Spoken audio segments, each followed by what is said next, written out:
Farmer fakes coma for 3 months, just to hear the nurse's confession. Walter Johnson had spent his entire life working the land he inherited from his father, building a solid legacy in Bakersfield, in California's countryside. A widower for 5 years, the 62-year-old man never imagined his only son, Richard, would plot against him in the cruelest way possible. It all began on a hot March morning. Walter collapsed in the middle of the sugarcane field, a victim of low blood pressure caused by the scorching heat. When he woke up on the ambulance stretcher, still dizzy, he heard his son's voice on the phone with someone. "Doctor, you don't understand. My father has been showing signs of mental confusion for months. Now with this fainting spell, it's the perfect opportunity to get the conservatorship," Richard said, thinking his father was still unconscious. Walter felt his blood run cold.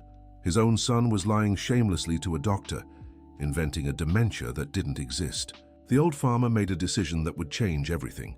He would keep pretending to be unconscious to uncover just how far Richard's betrayal went.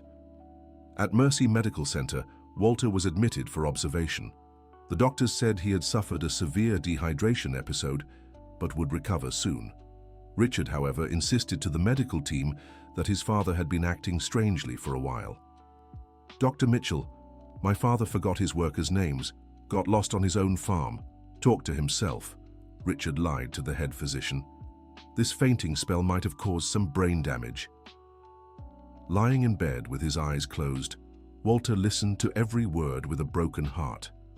40 years raising that boy, giving him everything he never had in his own childhood. And now this betrayal was his repayment. A nurse entered the room and approached the bed. Walter felt delicate hands checking his pulse and adjusting his pillows. "Mr.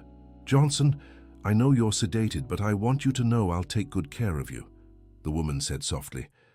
"My name is Sarah, and I'll be your primary nurse." Even while pretending to be unconscious, Walter was intrigued by the kindness in the nurse's voice. It was different from the coldness he sensed from others in the hospital. Richard returned the next day with a man in a suit. "This is attorney Frank Williams, a specialist in conservatorship cases," Richard introduced. "He'll help us with the paperwork to declare my father unfit to manage his own assets." "Considering the history you've told me and the patient's current condition, getting the conservatorship shouldn't be difficult," the lawyer replied. "With a medical report confirming senile dementia worsened by trauma, a judge will certainly approve it." "What about the land?" Richard asked eagerly. "With you as legal guardian, you can sell the property to fund treatment at a specialized facility." "I already have interested buyers." Walter nearly gave himself away right then. His son not only wanted to institutionalize him, but already had buyers lined up for the farm that was his life's work. The land where he was born, where he raised cattle, where he planted every sugarcane stalk with his own hands. Sarah walked in just as the two were discussing the sale. "Excuse me, I need to check the patient's vitals," she said, clearly disturbed by what she had overheard. "Nurse, how long will my father stay like this?" Richard asked, feigning concern. "The doctors said it could take some time. Coma cases vary greatly," Sarah replied, eyeing Richard with suspicion. After Richard and the lawyer left, Sarah stayed in the room organizing medications. Walter could tell she was upset. "I don't know if you can hear me, Mr. Walter, but something very wrong is going on here," whispered Sarah, glancing at the door to make sure they were alone. "That man doesn't seem like a concerned son. He seems like someone waiting for an inheritance." The nurse's words brought unexpected relief to Walter. At least one person in that hospital had noticed Richard's deceit. Over the following days, Walter kept up the Coma act while observing every movement around him. Sarah was his nurse during the afternoon shift, and gradually he noticed the special care she took with him. "My mother always said we should care for the elderly as if they were our own family," Sarah would say while checking his IV. "You remind me so much of my father. He was also a simple, hard-working man who loved the land." Walter was intrigued. There was something familiar about Sarah's voice, but he couldn't place it. Richard showed up every day, always accompanied by Dr. Mitchell or the attorney. Their conversations were always about medical reports, guardianship papers, and plans for the farm. "Dr. Mitchell, I need you to be more specific in the report," Richard pressured. State that my father showed clear signs of dementia before being admitted. But Richard, I can't attest to something I didn't personally observe, the doctor resisted. Doctor, my father owns 72 acres of productive land. A well-founded report would be very well rewarded, Richard hinted. Walter was shocked to discover his son was trying to bribe the doctor, and even more shocked when he heard Dr. Mitchell accept the offer.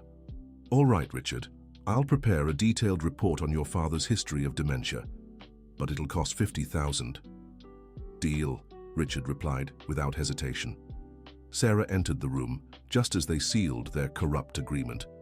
Walter could tell she had heard everything by the tension in her expression. Excuse me, gentlemen, I need to tend to the patient's hygiene, Sarah said firmly. Once they were alone, Sarah locked the door and approached the bed. Mr. Walter, I don't know if you can understand me, but I need to tell you something very important, she began, visibly nervous. My real name is Sarah Miller. My parents were John and Betty Miller. Walter's heart raced. John Miller had been his most loyal employee for 15 years, until he died in a work accident on the farm. Betty, his wife, had worked in the main house until she fell ill. You saved my family when I was a child, Sarah continued, tears in her eyes. When my father had his accident, you covered all the hospital costs and even gave my mother a pension. When she got sick, you paid for her treatment until the end. Walter remembered the Miller family perfectly. John was more than an employee. He was a friend. When he was crushed by a tractor that overturned, Walter took full responsibility for the family, even though it wasn't his fault. Thanks to you, I was able to study and become a nurse, Sarah went on. When I heard you were here, I specifically requested to be your primary nurse. I wanted to repay at least a little of what you did for us. At that moment, Walter wanted to open his eyes and hug the young woman who had grown up on his farm, but he knew he had to keep up the act to uncover the full extent of his son's betrayal. And now I see this ungrateful son plotting to steal everything from you, Sarah said indignantly. I won't let that happen. Not after everything you did for my family. Dear listener, if you're enjoying the story, please take a moment to like and especially subscribe to the channel. It helps us newcomers a lot. Now continuing. In the following days, Sarah began discreetly investigating Richard's activities. During her shifts, she listened in on his phone conversations and noted down important names and details. Richard had scheduled a meeting with the land buyers for the following week. The attorney was already preparing the sale documents. Dr. Mitchell had promised to deliver the fraudulent medical report in 2 days.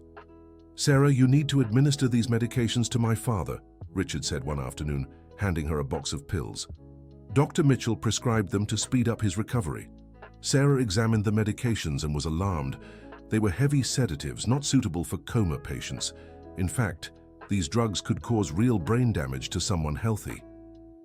Richard, these medications aren't part of the official prescription, Sarah said. I need to confirm with Dr. Mitchell before administering them. Nurse, I'm the one in charge here as the patient's legal guardian, Richard replied aggressively. Give him the medication or I'll make sure you're fired. Sarah pretended to agree but decided it was time to act. That night, after Richard left, she approached Walter's bed. Mr. Johnson, I know this might sound crazy, but I'm sure you can hear me, she whispered. Your son brought medications to damage your brain. He wants you to actually get sick to justify the guardianship. Walter was horrified. Richard not only wanted to steal his land, but was willing to cause permanent harm to his health. I'll give you saline solution instead of the medication, Sarah continued, and I'll find a way to expose this whole scheme. Do you trust me? If he could have, Walter would have shaken the brave young woman's hand. Instead, he focused on making an almost imperceptible movement with his fingers. Sarah noticed the signal and smiled. I knew you could hear me, she said, emotional. We'll get through this together. The next day, Sarah sought out the hospital's social worker, Mrs. Henderson, a woman in her 60s who had worked there for decades. Mrs. Henderson, I need your help with a very delicate situation, Sarah said. I suspect a patient is being abused by his own family. Tell me the details, dear Miss Gears, Henderson replied, always willing to help. Sarah recounted everything she had observed, the talks about fraudulent guardianship, the attempted bribery of the doctor. the wrong medications Richard had tried to force her to administer. "This is very serious, Sarah," Mrs. Henderson said with concern, "but we need concrete evidence to report it." "I'm willing to record his conversations," Sarah offered. "I know it's risky, but I can't let this man be robbed by his own son." Mrs. Henderson thought for a moment. "I have a better idea," she said. "I know a retired district attorney, Robert Taylor, who specializes in elder abuse cases. He can advise us on how to proceed legally." That afternoon, Sarah called District Attorney Taylor and explained the situation. He agreed to investigate the case discreetly. "Sarah, you're doing the right thing," the retired attorney said. "These cases of financial abuse against the elderly are more common than we think. I'll guide you on how to legally gather evidence."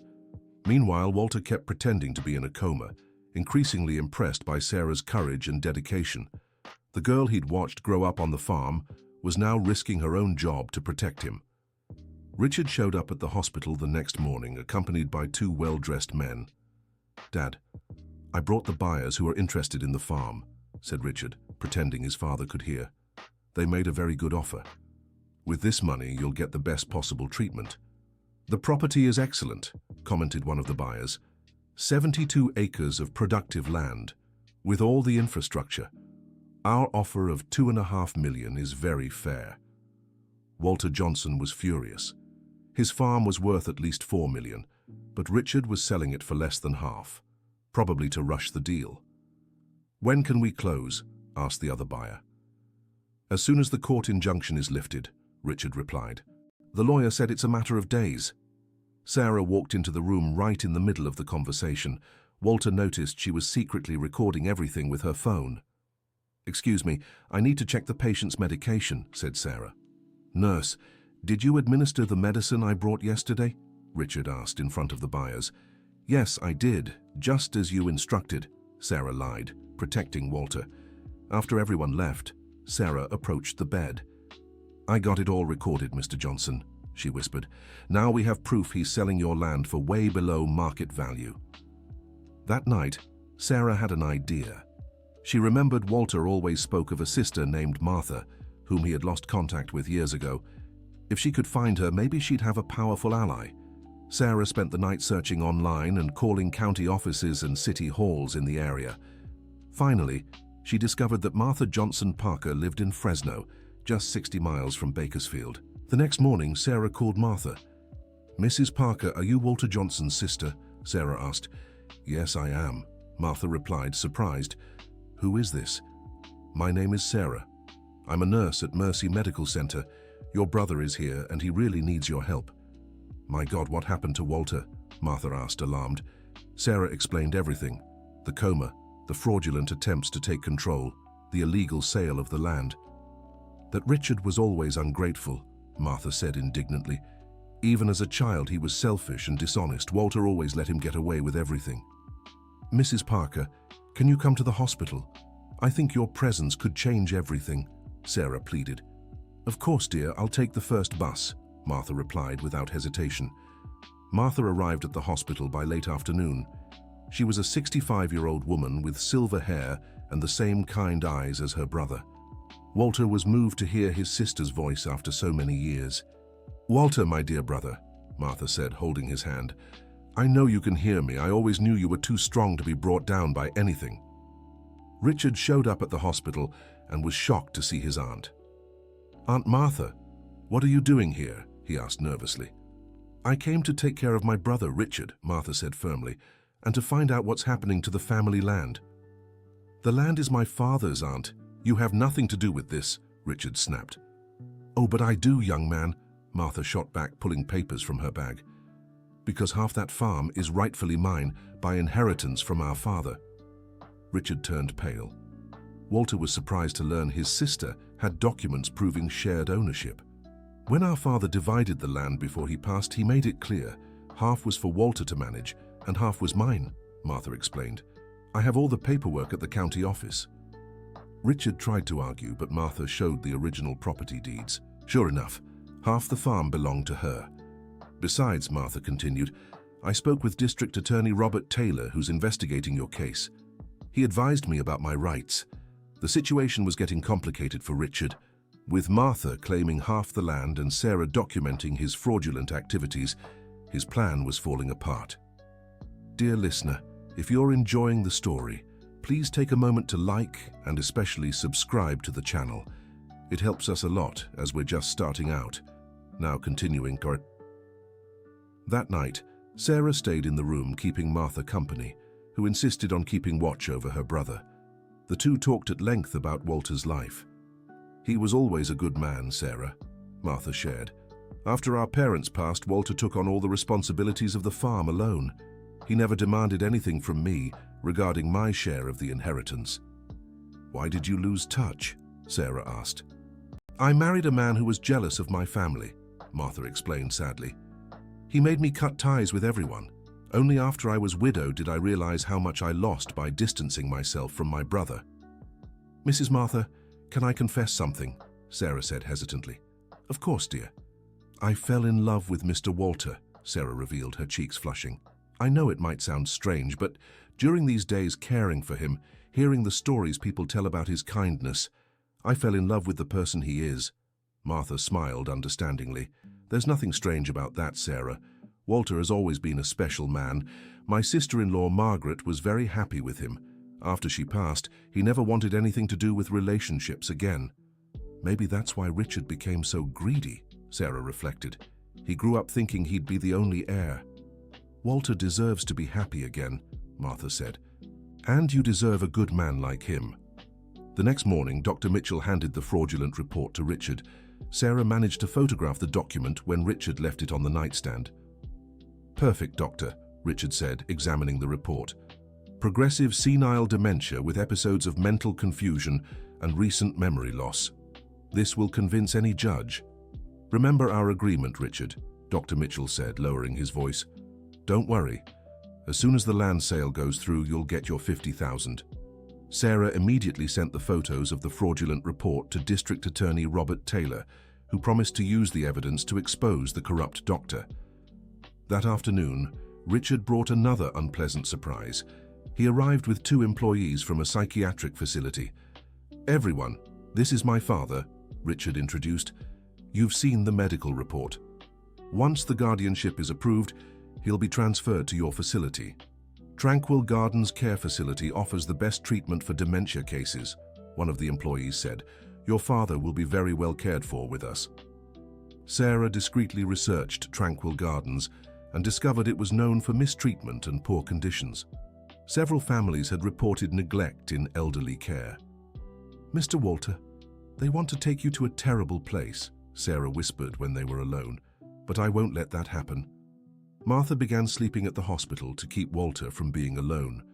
One night, she told childhood stories to her brother, and Sarah noticed small reactions from Walter, a slight movement of his eyes, an almost imperceptible twitch of his facial muscles. Mrs. Martha, I think he can hear everything, Sarah whispered. Are you sure he's in a coma? To be honest, Sarah, I've always suspected my brother was pretending, Martha confessed. Walter is too sharp to be unconscious this long without a clear medical cause. Do you think he's faking on purpose? I'm sure of it, Martha said. He must have discovered Richard's betrayal and decided to play along to uncover the whole truth. Sarah was shocked by the revelation, but also relieved. If Walter was truly conscious, it meant he was choosing to trust her. Mr. Johnson, if you can hear me, wiggle the pinky finger on your right hand, Sarah whispered softly. Walter moved his finger slightly, confirming her suspicions. I knew it, Sarah said, her voice trembling with emotion. You're braver than I imagined. Walter, you've always been stubborn, Martha said with a smile. But now I understand why you're pretending. You wanted to see how far that ungrateful boy would go. From that moment on, the 3 formed a secret alliance. Walter would continue pretending to be in a coma, while Sarah and Martha gathered evidence against Richard. District Attorney Robert Taylor arrived at the hospital the next day, introducing himself as Martha's attorney. Richard Johnson, the retired prosecutor said. I'm Robert Taylor, representing Mrs. Martha Johnson Parker's interests in the family inheritance matter. Richard visibly tensed. What inheritance? What are you talking about? The farm you're trying to sell without the co-owner's consent, Robert replied sternly. "Mrs. Parker is entitled to 50% of the property." "That's a lie," Richard said desperately. "My father is the sole owner of the land." "I have the original deeds that prove otherwise," Robert said, presenting the documents. "Furthermore, I have evidence that you're attempting to have your father declared incompetent based on fraudulent medical reports." Richard tried to deny it, but Robert played the recordings Sarah had made and showed the photos of the falsified report. "You have two choices, Richard," the prosecutor said. "Either stop this charade immediately or face charges for fraud, document forgery, and elder abuse." Richard left the hospital visibly shaken. For the first time since he'd begun his criminal scheme, he was truly worried. That night, Sarah stayed alone with Walter in his room. "Mr. Johnson, I know you can hear me," she said tenderly. "I want you to know that everything I'm doing is out of gratitude, but also out of love." Walter's heart raced at her words. "Ever since I was a child, I heard my parents speak of you with such fondness," Sarah continued. "My father said he'd never met a more honorable man. My mother said Mrs. Margaret was the luckiest woman in the world to have a husband like you. When I started caring for you here at the hospital, I understood why they spoke that way," Sarah went on. "Even unconscious, you radiate a peace, a kindness I've never felt with any other man. I know I'm much too young for you, and I know I may never replace Mrs. Margaret in your heart," Sarah said, tears in her eyes. "But I want you to know that I truly love you." Walter was deeply moved. For 5 years, he hadn't felt loved by a woman. Margaret had been the love of his life, but even she, before passing, had urged him not to stay alone forever. "If one day you wake up and want to give me a chance, I'll be the happiest woman in the world," Sarah whispered. "And if you don't, I'll understand and still be your friend forever." The next morning, Richard returned to the hospital with a desperate look. He'd spent the whole night thinking and concluded he needed to speed up his plans. "Dr. Mitchell, I need you to declare my father dead," Richard said to the corrupt physician. "Dead? What do you mean?" Dr. Mitchell asked, alarmed. "Say he had a heart attack overnight. With him gone, I inherit everything automatically, and Aunt Martha can't claim a thing." "Richard, this is insane," the doctor said. "I can fake a report, but I can't declare someone dead when they're alive." "Doctor, I'm offering $100,000, Richard insisted desperately. "With that amount, you could retire and leave town."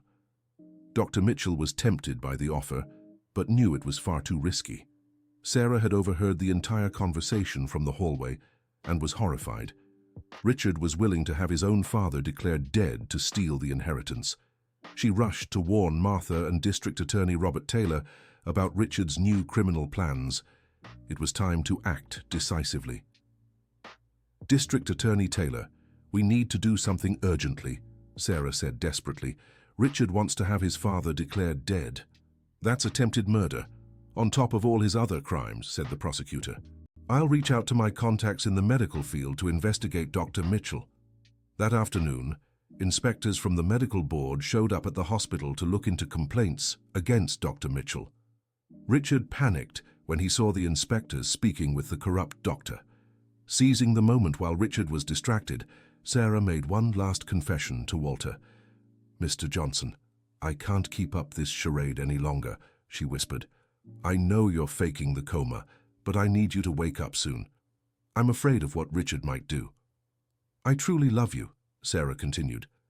"The age difference doesn't matter, and I don't care what people will say. I want to take care of you for the rest of my life. Your father always said you were a man of your word, a man of honor," Sarah said emotionally. "If you give me a chance, I promise to be the best companion a man could have." Walter was moved by Sarah's sincere words. He decided it was time to end the charade and confront Richard once and for all. Dear listener, if you're enjoying the story, don't forget to like and especially subscribe to the channel. It helps us a lot as we're just starting out. Now, back to the story. The next morning, Richard entered the room accompanied by Dr. Mitchell, who had agreed to declare Walter dead in exchange for $100,000. Martha and Sarah were also present, along with District Attorney Taylor and the medical board inspectors. "Doctor, go ahead with the procedure," Richard said impatiently. "Declare that my father had a cardiac arrest." It was then that Walter chose to wake up. Slowly, he opened his eyes and sat up in bed, leaving everyone stunned. "Richard, my son," Walter said firmly, "I heard every word you said these past 3 months." Richard stood frozen, unable to speak. "Father, how? You were in a coma," he stammered. "I was pretending, Richard," Walter revealed. "From the very first day when I heard you lying to the doctor about dementia, I don't have. I heard you plotting to commit me to a psychiatric facility to steal my land," Walter continued. "I heard you trying to bribe doctors to falsify reports. I heard you offering my ranch for half its worth." Richard tried to deny it, but Walter pressed on. "And today, I heard you asking this doctor to declare me dead," Walter said, staring straight at his son. "My own son, wanting me dead for money." Dr. Mitchell tried to flee, but the inspectors stopped him. The evidence against him was undeniable. "Richard, for 40 years I raised you, educated you, gave you everything you needed," Walter said sadly, "and you repay me with this betrayal." "Father, I can explain," Richard pleaded desperately. "There's no explanation for what you've done," Walter interrupted. "You're no longer my son. I want you off my property and out of my life." Martha stepped forward and tearfully embraced her brother. "Walter, I've missed you so much," she cried. "Forgive me for staying away so long." "Martha, my dear sister," Walter replied, "you've always been welcome in our home. The ranch is yours too." Sarah timidly approached the bed. "Mr. Johnson, I'm so glad you're awake," she said with tears in her eyes. "Sarah, my dear," said Walter, taking her hand, "how can I thank you for everything you've done for me?" "There's no need to thank me," Sarah replied. "I was just repaying the kindness you showed my family." "Sarah, I heard everything you told me these past months," Walter confessed. "I heard you say you love me." Sarah blushed with embarrassment. "Mr. Johnson, And I want you to know I've fallen in love with you too," Walter interrupted, "for your kindness, your courage, your dedication." "But I'm much too young for you," Sarah protested. "Age is just a number when it comes to true love," Walter said. "You've made me feel alive again." District Attorney Robert Taylor approached to discuss legal matters. "Walter, we have enough evidence to prosecute Richard for fraud, forgery, and attempted murder," the DA explained. "He could face 5 to 15 years in prison." "Robert, I know it may sound strange, but I don't want to press charges against my son," Walter said, surprising everyone. "Dad, why are you protecting me after everything I've done?" Richard asked, confused. "Because no matter what, you're still my son," Walter replied. "But there are conditions for my forgiveness." Richard waited anxiously to hear them. "First, you'll return all the documents you stole and cancel any property sales," Walter said. "Second, you'll work on the farm for a year as a regular employee to learn the value of honest work. And third," Walter continued, "you'll get psychological treatment to understand why you became so greedy and selfish." Defeated and ashamed, Richard agreed to all the conditions. He had no choice and knew his father was being generous by not prosecuting him. Dr. Mitchell wasn't as fortunate. Inspectors took him away to answer for falsifying medical records and attempted murder. His career was ruined. A few weeks later, Walter was discharged from the hospital. Sarah resigned from her job to care for him full-time. Martha moved to the farm, reuniting the family after years apart. "Walter, do you know what makes me happiest?" Martha said as the three had coffee on the porch of the main house. "What, sis?" "Seeing you smile again," Martha replied. "I haven't seen that joy in your eyes for years." Sarah sat beside Walter. "Mrs. Henderson is right," she said. "You seem like a completely different person since leaving the hospital." "It's because I found a new reason to live," Walter said, taking Sarah's hand. "I found love again." Richard returned from working the fields, his clothes dirty and face weary. For a month, he'd labored as a regular worker, planting, harvesting, and tending livestock. "Dad, can I talk to you?" Richard asked humbly. "Of course, son. Sit with us," Walter said. "I want to apologize for everything I've done," Richard said sincerely. "Working the land this month, I've seen how hard it was to build all this. I also realized I've always had things too easy," he continued. "I never appreciated the work you put in to give me a good life." "Son, everyone makes mistakes," Walter said. "What matters is learning from them and becoming a better person." "Sarah, I especially want to apologize to you, Richard said. The way I treated you was unforgivable. Richard, I've already forgiven you, Sarah replied generously. We're family now. And Martha, Aunt Betty, I'm sorry for trying to steal your share of the inheritance, Richard said. You were a spoiled boy, Richard, Martha said, but now I see you're becoming a real man. Months passed, and the farm thrived like never before. With Martha handling the administration and Sarah supervising the staff, Walter could focus on what he loved most, being on the land. Richard continued working as an employee, but gradually took on greater responsibilities. The hard work and psychological treatment were transforming his personality. Dad, I've learned so much these past few months, Richard said one afternoon. I've learned that money isn't everything in life. And what else have you learned, son? I've learned that family, love and respect are worth far more than any fortune, Richard answered sincerely. One evening, Walter proposed to Sarah during dinner on the farmhouse porch. Martha and Richard were there to witness the special moment. Sarah, you brought light back into my life, Walter said, kneeling with a simple ring in his hand. Will you marry me? Yes, Mr. Johnson, Sarah replied, tears in her eyes. I want to spend the rest of my life by your side. The wedding was held right there on the farm, with all the workers and friends in attendance. Martha was the matron of honor, and surprisingly, Richard was the best man. Walter, I'm so happy for you, Martha said during the celebration. Margaret would be glad to know you found love again. I'm sure she's blessing our union, Walter replied, looking up at the stars. Richard approached his father during the newlyweds' dance. Dad, thank you for giving me a second chance, Richard said emotionally. Richard, you've always been my son, even when you made mistakes, Walter answered. Now that you've learned the right values, I know you'll be a good man. I promise I'll never disappoint you again, Richard said. And I want you to know I really like Sarah. She makes you happy. 2 years later, the farm had become a model in the region. Walter and Sarah turned part of the property into a cooperative that helped small local producers. Martha started a social project offering vocational training for underprivileged youth in the area. Richard, now fully recovered from his past missteps, became responsible for the agricultural side of the cooperative. Sarah, you've made an old dream of mine come true, Walter said one morning as they walked through the fields. What dream was that? I always wanted to use the farm to help others, but I never knew how, Walter explained. You showed me the way. We showed the way together, Sarah corrected. This is our family now. Richard's transformation was complete. The greedy, selfish man had become a dedicated worker and a generous person. He married a schoolteacher from town who also worked on Martha's social project. Dad, thank you for never giving up on me, Richard said on his wedding day. Their father never gives up on his son, Richard, Walter replied. I always knew you had goodness in your heart.